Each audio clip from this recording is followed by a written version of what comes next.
¿Sí?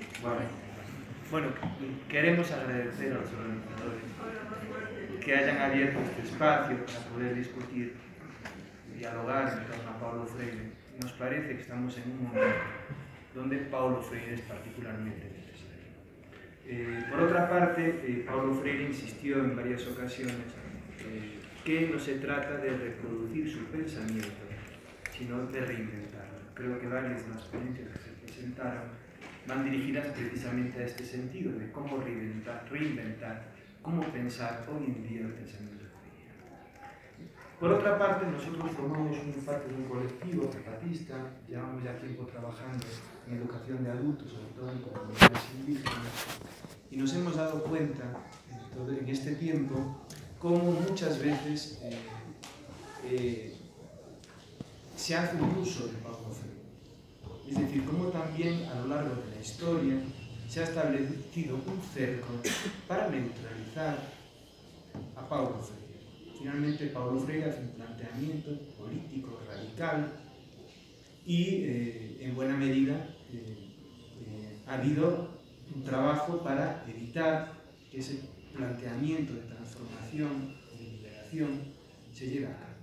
Entonces, habíamos pensado presentar algo en estos 15 minutos breve, que estaría un poco organizado en dos partes. Una primera parte, que es intentar hacer un ejercicio para en nuestro propio contexto, es decir, en México, históricamente, cómo fue utilizado el pensamiento de Paulo Freire. Es decir, en nuestro país, Paulo Freire estuvo varias veces en México. México tuvo una presencia importante en el pensamiento de Freire.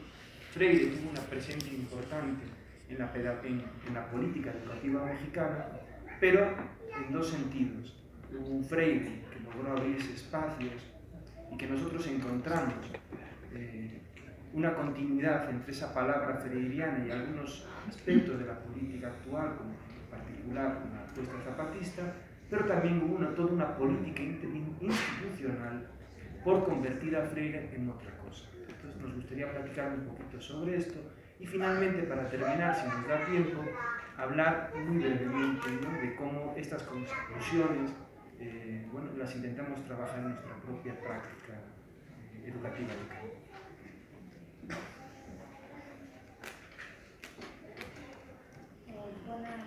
Buenas tardes. Pues nosotros, como ya decía Javier, llevamos ya tiempo trabajando sobre esta línea del pensamiento de Paulo Freire en México, pero no solo en la teoría, sino en la práctica, desde las comunidades y sobre todo pues también desde el aula, desde el salón de clases. Y ante esta cuestión, porque es muy interesante y muy complejo el pensamiento de Paulo Freire, pues nos hemos encontrado también con muchas cosas, muchas de ellas que nos han sorprendido también, sobre todo esta forma en la que se ha utilizado el pensamiento de Paulo Freire en México y sobre todo en algunas instituciones. Es interesante, ya que el mismo Freire decía que tenemos que aprender a leer la realidad, es decir, no tenemos que descontextualizar las cosas, y por esto queremos poner un poco sobre la mesa cómo es ese México, ¿no?, al que llega Paulo Freire, en qué ámbitos es en los que Paulo Freire se inserta, ¿no?, quiénes lo invitan, qué personas fueron en México, ¿no?, las más allegadas al pensamiento de Paulo Freire, y qué se intentó hacer, qué se hizo, porque actualmente todavía hay muchas instituciones que trabajan desde la ideología o desde el pensamiento de Paulo Freire, ¿no?, en cierta forma tergiversado. Paulo Freire estuvo aquí en la Facultad de Filosofía y Letras específicamente, no sé si en esta aula, pero fue invitado por un profesor de aquí que se llama Miguel Escobar, no sé si algunos de ustedes tal vez lo ubican. Él fue una persona llegada a Paulo Freire que lo invitó aquí a México por 3 ocasiones, pero ellos se conocieron en Ginebra y bueno, hubo una relación estrecha. por eso, ¿no? Con la Facultad de Filosofía y Letras específicamente, aunque también tuvieron un diálogo con los estudiantes en el Auditorio Che Guevara, que fue pues un diálogo muy intenso, ¿no? con los estudiantes, y otro seminario que tuvo con algunos profesores, entre ellos Gilberto Guevara Niebla, Miguel Escobar, del que hay un libro escrito, desafortunadamente está en inglés, pero existe esa evidencia de que estuvo aquí en la facultad.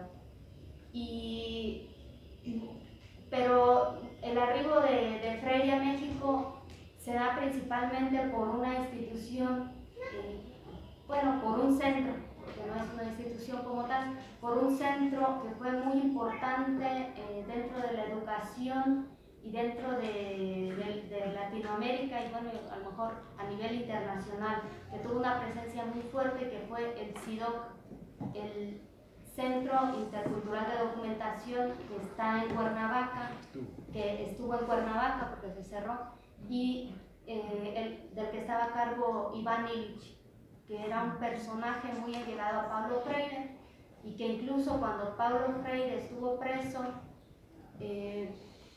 Iván Illich usó todas sus influencias para sacar a Pablo Freire de la cárcel y traerlo a México. Así lo cuenta él en una entrevista más o menos por el año 69. Y al traerlo a México dice que aquí se editan sus libros de Pablo Freire en este tiempo que solo existía Pedagogía del Oprimido como libro oficial y Pedagogía de la Liberación.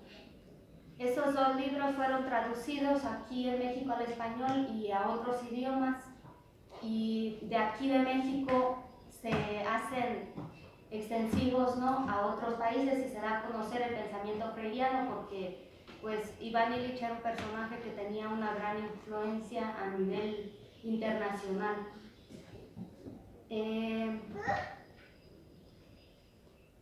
Esta fue, digamos, la puerta de entrada de Pablo Freire a México, ¿no? Esa llegada no tan importante, pero también hubo otros acercamientos a otras instituciones como el CREFAL y el INEA.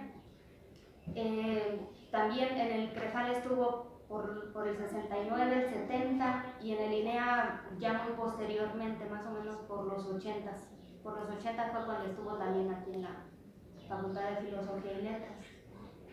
Pero en estas instituciones, ante todo, Paulo Freire tenía la intención, sobre todo en el INEA, de aclarar cuál era su propuesta educativa, ya que en el INEA se tradujo como un método